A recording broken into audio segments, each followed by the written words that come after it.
ଶ୍ରୀ ଜଗନ୍ନାଥ ଉପାସନାରେ ତାମ୍ବୁଳ ବା ପାନ ଓତପ୍ରୋତ ଭାବେ ଜଡ଼ିତ।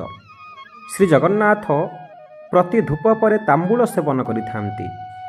ଶେଷରେ ବଡ଼ସିଂହାର ଭୋଗ ପରେ ମଧ୍ୟ ତାମ୍ବୁଳ ସେବନ କରିଥାନ୍ତି। ପ୍ରତିଦିନ ବଲ୍ଲଭ ଭୋଗ, ସକାଳ ଧୂପ, ମଧ୍ୟାହ୍ନ ଧୂପ, ସନ୍ଧ୍ୟା ଧୂପ, ବଡ଼ସିଂହାର ପରେ 6ଟି ବିଡ଼ିଆ ପାନ ଦିଆଯାଇଥାଏ।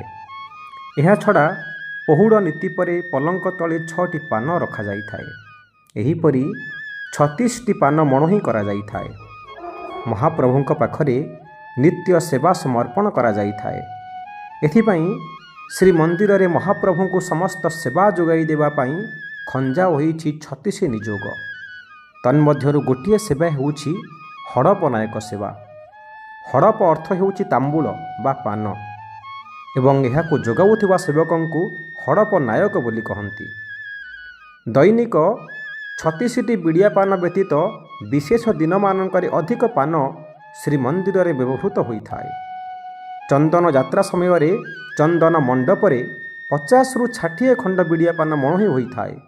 ସେହିପରି ମହାପ୍ରଭୁଙ୍କ ନୌକା ବିହାର ସମୟରେ ଏହି ହଡ଼ପ ନାୟକ ତାମ୍ବୁଳ ପ୍ରଦାନ କରିଥାନ୍ତି। ଦିନ ଚାପରେ 30ଟି ବିଡ଼ିଆ ମଣୋହି ହୋଇଥିବା ବେଳେ ରାତି ଚାପରେ 50ଟି ବିଡ଼ିଆ ମଣୋହି ହୋଇଥାଏ। ଆଡ଼ପ ମଣ୍ଡପରେ ମହାପ୍ରଭୁଙ୍କୁ ବିଡ଼ିଆ ମଣୋହି ହୋଇଥାଏ। ମନ୍ଦିରର ପରମ୍ପରାରେ ସିଂହାରୀମାନେ ଯେତେ ଥର ମଇଲମ କରନ୍ତି ସେତେଥର ଲାଗି ମାଳ ମା ବିମଳାଙ୍କ ପାଖକୁ ଯାଇଥାଏ। ସେହିପରି ମହାପ୍ରଭୁଙ୍କୁ ଯେତେଥର ବିଡ଼ିଆ ମଣୋହି ହୋଇଥାଏ ସେତେଥର ଏହି ବିଡ଼ିଆ ମା ବିମଳାଙ୍କୁ ସମର୍ପଣ ହୋଇଥାଏ। ଚାରି ଚଉଡ଼ା ହୋଇ ଭଙ୍ଗା ହୋଇଥିବା ଏହି ପାନରେ ଚନ୍ଦନ, କର୍ପୂର, ଜାଇଫଳ, ଗୁଆ, ଅଳେଇଚ ଭଳି ସୁଗନ୍ଧିତ ମସଲା ଦିଆଯାଇ ଉପରେ ଏକ ଖଣ୍ଡ ଲବଙ୍ଗ ଖୁଞ୍ଚି ଦିଆଯାଇଥାଏ।